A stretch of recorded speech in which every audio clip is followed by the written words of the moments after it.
블록체인이라는 기술은 중개인의 역할이라는 것은 완전히 대체할 수 있는 기술적인 장점이 있습니다. 점점 더 발전해서 이제는 스테이블 코인이라는 형태까지 발전을 해오고 있습니다. 이번 달의 월간 주요 이슈는 굉장히 흥미로운 주제입니다. 스테이블 코인에 대한 이야기를 좀 해보려고 합니다. 사실 저희 채널에서 회장님께서도 블록체인, 비트코인에 대한 이야기를 하셨던 영상이 있었는데 궁금하신 분들은 그 영상을 좀 참조해 주시면 좋을 것 같고요. 스테이블 코인의 제도와 함께 본격적으로 생산성 향상에 기여하는 블록체인 기술이라는 내용으로 준비를 했습니다. 이렇게 저희가 제목을 삼은 것은 사실 저희가 블록체인이라는 기술, 비트코인이라는 것에 대해서 관심을 처음 가졌던 것은 2017년, 18년 때의 이야기였습니다. 이제 그 당시에 블록체인이라는 기술의 본질에 대해서 저희가 좀 생각을 해보게 되는데 이 내용을 하나하나 살펴보도록 하겠습니다. 먼저 블록체인의 기술의 본질은 모든 중개 거래의 대체자가 가능하다라는 것입니다. 그러니까 모든 브로커리지, 우리가 거래를 하는 모든 자산들은 사실 그 중간에 끼어있는 브로커, 중개인을 가지게 되는데 이 중개인의 역할이라는 것은 물건을 소개해주는 역할도 있지만 이 사람이 한 단계를 거치면서 보증해 줌으로써 물건 거래, 자산 거래의 안정성을 높여주는 기능들이 있습니다. 그래서 이러한 기능들이 온라인화 되면서 점점 없어져 왔는데 그 와중에도 여전히 불안하기 때문에 에스크로우 같은 중간 기능들이 계속 존재해 왔는데요. 이 블록체인이라는 기술은 그것을 완전히 대체할 수 있는 기술적인 장점이 있습니다. 데이터를 블록이라는 단위로 묶어서 체인으로 연결을 해서 네트워크에 참여하는 모든 컴퓨터에다가 분산 저장하는 기술을 이야기하는 건데 이 기술적인 부분들이 거래 편의성 측면에서 점점 더 발전해서 이제는 스테이블 코인이라는 형태까지 발전을 해오고 있습니다. 중개 거래에서 필요로 하는 인증, 기록, 보안 같은 모든 기능을 기술적으로 대체할 수 있기 때문에 기본적으로 중개자의 역할을 하고 있는 기업들, 그들의 시가총액을 가져올 수 있는 포텐셜을 가지고 있다라고 저희는 2018년부터 생각을 해왔고요. 그러한 지점이 본격적으로 시장에 들어오는 것이 스테이블 코인이라고 생각을 합니다. 달러의 가치와 1대1로 연동되어 있는 스테이블 코인을 발행을 함으로써 자산의 안정성이 확보가 됐습니다. 그리고 두 번째로는 달러 기반으로 거래가 도입이 되면서 블록체인이 상용화될 수 있는 것들이죠. 그러니까 달러 기반으로 굉장히 많은 거래들이 일어나는데 그 위에 블록체인이라는 기술을 얹어갈 수 있게끔 스테이블 코인이 역할을 할 수 있다는 겁니다. 거기에 더해서 스테이블 코인 규제 관련 법안인 지니어스 법안이 상원을 통과하면서 제도화가 초읽기에 들어갔고요. 지금 저희가 촬영하는 날짜가 7월 4일인데 다음 주에는 지니어스 법안뿐만 아니라 클래리티 법안까지 진행이 될 예정이기 때문에 이러한 블록체인과 관련된 암호화폐와 관련된 제도적인 정비가 확실하게 이루어지는 구간이 7월에 더 강력하게 이루어질 것으로 생각을 하고 있고요. 그렇게 되면 USDC에 대한 사용성은 증가할 것으로 전망하고 있습니다. 먼저 첫 번째로는 서클입니다. 우리나라 분들이 굉장히 관심이 많은데 이 기업이 시가총액이 41빌리언까지 올라왔고요. 굉장한 규모까지 올라왔다고 보시면 좋을 것 같습니다. 상장 시가총액이 한 6빌리언 정도밖에 안 됐었기 때문에 그때에 대비하면 벌써 7배 상승한 것이라고 보시면 되겠죠. PER도 116배 정도가 될 정도로 굉장히 가치를 크게 받고 있고요. 일단 서클의 비즈니스 모델은 굉장히 심플합니다. USDC라는 스테이블 코인을 발행을 하고요. 거기에 1대1로 매칭된 달러 자산을 리저브 펀드에다 넣어놓고 그걸 운용해서 나오는 운용 수익을 취하는 구조입니다. 대부분 다 채권을 사놨기 때문에 우리가 그냥 채권 금리 받는 비즈니스 모델이라고 생각하시면 될 것 같고 지금 미국채의 금리가 한 4% 정도 되니까 4% 정도의 수익을 가져오는 겁니다. USDC의 지금 잔액 발행량이 대략 한 60빌리언 정도 되는데 60빌리언 정도를 리저브 펀드에 넣어놓고 4%니까 연간 대략 한 2.4빌리언 정도의 운용 수익이 발생을 하게 되는 거고요. 근데 단순하게 거기서 끝나는 게 아니라 코인베이스와 서클은 이걸 5대5로 나눠 가지게 되어 있습니다. 그래서 2.4빌리언의 운용 수익이 나오면 1.1빌리언씩 나눠서 갖는 구조고요. 그렇기 때문에 사실은 코인베이스는 스테이블 코인 USDC 발행을 통해서 나오는 수익도 상당히 많이 취하고 있는 비즈니스 모델을 가지고 있습니다. USDC 서클의 장점은 제도권에서 수용 가능한 스테이블 코인 발행사로서의 선점 효과가 있습니다. 왜냐하면 지금 우리가 이미 알고 있는 테더 1대1로 매칭되어 있는 코인의 처음이자 선점을 이미 한 회사라고 볼 수 있는데 USDT 같은 경우가 잔액 발행량이 대략 한 150빌리언 정도 되거든요. 그렇게 보면 규모 차이가 한 3배 정도 나는 상황이죠. 그럼에도 불구하고 USDC를 발행하는 서클이 먼저 시장에 상장을 함으로써 더 많은 사람들에게 확실하게 각인을 시킬 수 있는 효과가 있었다라고 생각을 하고요. 또 제도권에 들어가기 위한 제도 정비를 먼저 해놨다는 측면들이 선점 효과를 앞으로도 발휘할 수 있을 것이라고 생각이 들고요. 두 번째로는 이 거래 과정에서의 수수료 중심 비즈니스 모델로 성장하려고 하고 있습니다. 제가 말씀드린 건 발행 잔액을 리저브 펀드에 넣어놓고 사실은 공짜 수익과 비슷한 그런 수익이 나오고 있는 건데 그게 아니라 말씀드렸던 모든 중개 거래들에 들어가서 와서 그 중간 기능을 함으로써 원래 사업자들이 받아왔던 수수료를 낮춰줄 수 있는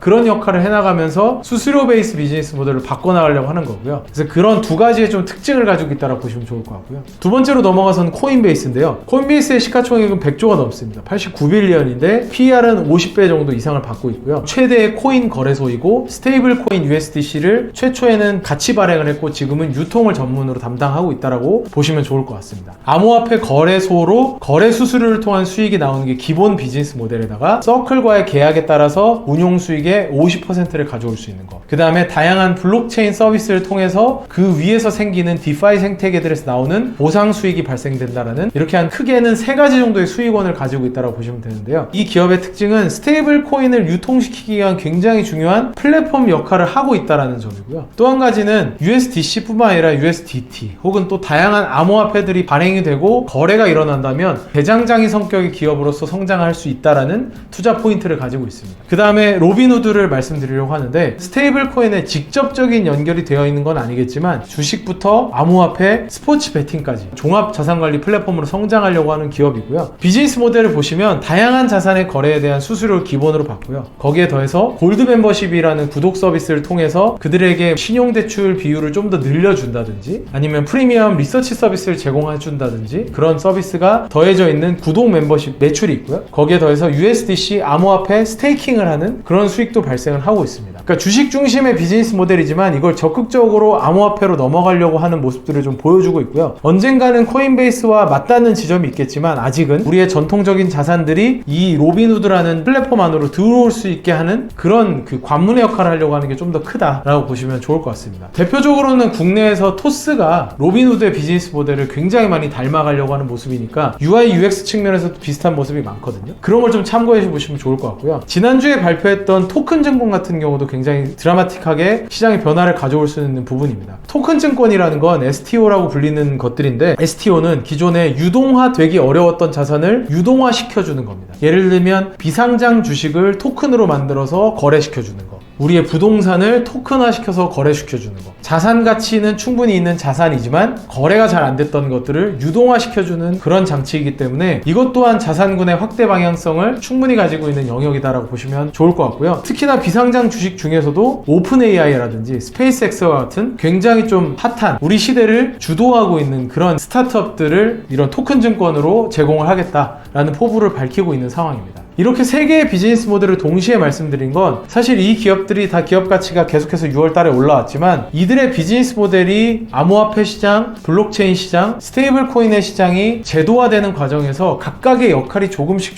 다릅니다. 그리고 이들의 밸류에이션이 높아지고 낮아지는 흐름들도 좀 다르게 나타나고 있기 때문에 지금은 어느 기업이 이 모든 것을 다 해낼 거야 라고 얘기하기는 어렵지만 그렇다고 해서 꼭 경쟁인 회사들은 아닙니다. 근데 이러한 기업들이 포지셔닝을 하고 있는 비즈니스 모델을 정확히 이해하고 포트폴리오적으로 활용할 필요가 있기 때문에 저희는 이 세 개 기업을 다 분석을 해서 비즈니스 모델에 따른 수혜 정도를 파악을 하고 있고요. 비중 조절을 좀 하고 있습니다. 서클에 대한 비중에 대해서도 관심이 있으실 수도 있는데 저희는 기본적으로는 아까 말씀드렸던 브로커리지의 대체자로서의 역할 측면에서 고려를 하고 있고 저희의 벤치마크인 S&P 500에서 비자나 마스터카드가 차지하고 있는 비중이 대략적으로 2에서 3% 정도 수준이 됩니다. 그렇기 때문에 저희는 서클의 적정한 비중은 2에서 3% 정도를 가져가는 게 적정하다고 생각을 해서 그 정도 비중을 유지하는 상태로 6월달 동안 좀 가져왔었다라고 보시면 좋을 것 같고요. 로빈후드나 코인베이스 같은 경우는 자산군의 확장이 계속되는 것, 코인베이스 같은 경우는 암호화폐 시장 내에서의 확장이 또 되는 것들이 있기 때문에 다른 영역으로의 확장들을 긍정적으로 저희는 평가를 하여서 두 회사 다 보유를 하고 있다라고 보시면 좋을 것 같습니다. 이 말씀을 드리는 건 항상 어떤 산업의 성장이 있을 때에도 그 뒤에서 경쟁을 유심히 바라봐야 됩니다. 경쟁을 보지 않으면 그 안에서 경쟁이 너무나 치열하고 플레이어가 너무나 많아짐에도 불구하고 이 시장에 있는 플레이어들이 다 잘 될 거야 라고 생각을 할 수가 있거든요. 근데 우리는 그 살아남는 1등 기업에 투자를 해야 되기 때문에 그 안에서의 경쟁 상황은 어떻고 각각의 비즈니스 모델은 어디에 포지셔닝 하고 있는지를 살펴보려고 노력을 하고 있고요. 그에 따라서 비중 조절을 해야 된다라고 보시면 좋을 것 같습니다. 스테이블 코인과 관련된 이슈들을 좀 말씀을 드렸는데 투자에 좀 참고가 되셨으면 좋겠고요. 저희 ETF도 계속해서 관심 가져주시면 감사드리겠습니다. 감사합니다.